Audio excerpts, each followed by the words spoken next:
right? So, and I say 8 tips because everything that I do, since I'm Ochoa, for the English speakers, Ochoa in Spanish, you can kind of divide it to 8A, and that's my last name. So I use 8 for everything. So number one, definitely you should invest only in the things that you know, right? If you want to invest in a company and someone says like, oh, I have an amazing advertising company that is doing this and that, and the technology is it's amazing and the opportunity is great, and you're, I don't know, an accountant and you know nothing about advertising, don't do it, right? You should invest in things that you understand, in things that you have the knowledge, that you understand the market, that you understand how it's going to be deployed, how it's going to work, how it's going to be created, and how it's going to grow. Mainly how it's going to grow, right? And that's kind of very tricky because you don't understand the U.S. market, right? So, or the U.S. or international market. Mostly, probably you only understand your local market, and that's very challenging, right? So that's number one. So then the second one is in terms of like just sorry, Carlos. Get into different fonts. No, can you repeat because we lost the connection? Can you repeat the 10 seconds ago? Number one. So number one, you should invest only in things that you know. So if you're an expert in something, invest in that area. If you know very well how a company will grow in one area, just invest in that area. If you understand, you will have larger possibilities to make it successful, right? Point number two. You should go and invest with professionals as well. So one of the things that we've seen is that in our fund, we have some people that are private investors, that they've been investing in different things, right? And most of their track records are terrible. They say, oh, I invested in 10 companies and I lost all the money, right?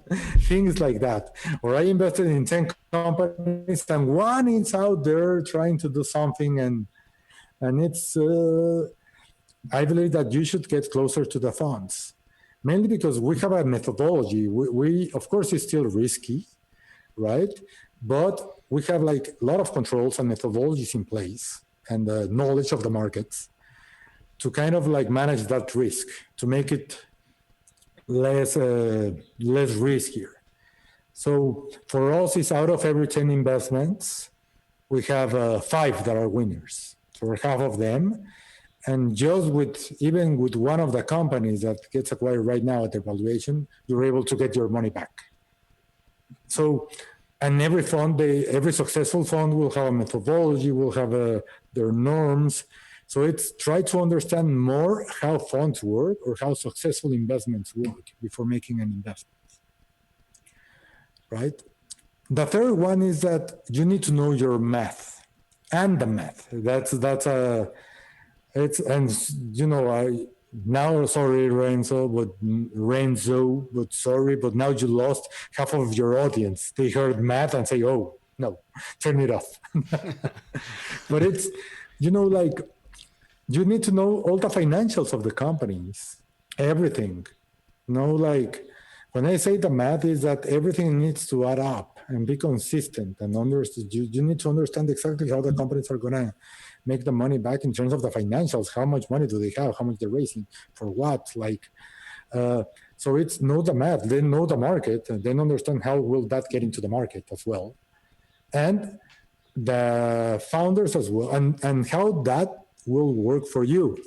Because there are some investments that are not for you, because probably they'll say something like, oh, we're going to make some money, but it will take 10 years. And the ARR won't be great, but we're going to give you 50% of your money of a return over the capital, for example. Is that something for you or not? Understand what are the returns that you want to get. So know your math. What are your returns? How's your life right now? and understand exactly that's not even Silicon Valley. It's for every investment that you make. What are your terms when you want to get that money back? How much money are you willing to risk? But that's know your math, and your math it's your numbers, your age, your financial positions, if you have insurance or not. You know to know your math personally, and that's something that I use with everyone, like with the companies, with everyone. Know your math. So math is very important when making investments. The other thing is that you should only invest in people that you know. And when I say that you know, is that they don't need to be your friends, but the ones that will make it happen are the founders.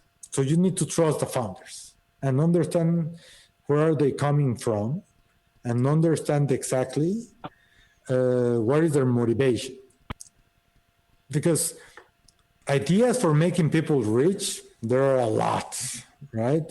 Some of the businesses will work, some might not, but the ones that will make it happen are the founders. So you need to understand if the founders will just drop the towel in the middle of the run because it's hard, or if they have a challenge or they have a problem, they will treat it as a challenge and make it work, right? They're used to adversity. The term that I use is called true grit. So if they have true grit, is that they're used to adversity. They will continue until they make your investment great or they make their company great, because their goal is long term. It's not short term winnings. It's making something great. So even if the company looks that it's going to hell, they will find a way to make it happen.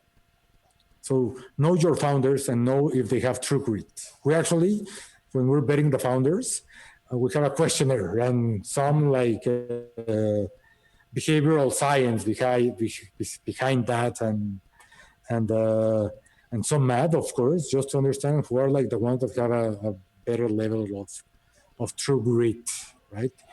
And it's perseverance, persistence, and it's for me, the way that I also say it is that they have a personal pain.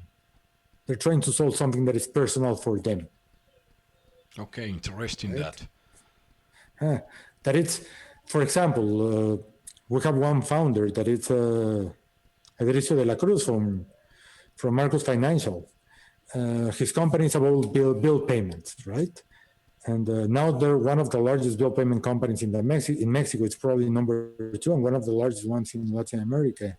But he built this bill payment company because when he immigrated from Dominican Republic to the US, he was sending money to his family in Dominican Republic. And of course, all the fees and all that stuff, but the money was not used for what the intention of the money, paying rent or water or electricity or something like that.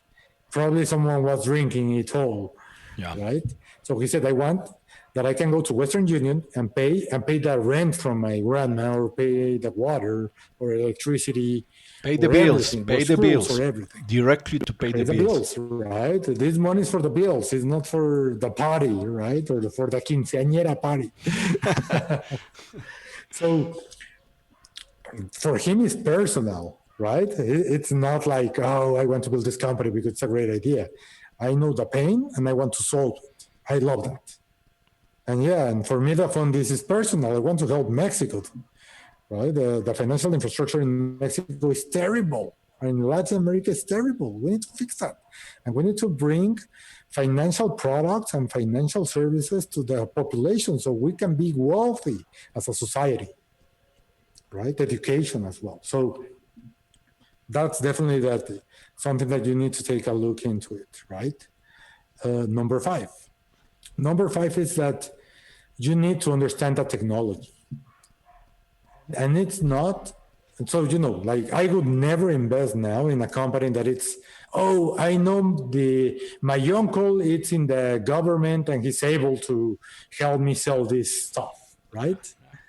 Never. I will never invest in a company like that, because I believe that the real differentiator and the real tool for efficiency And the real thing that will make change and disrupt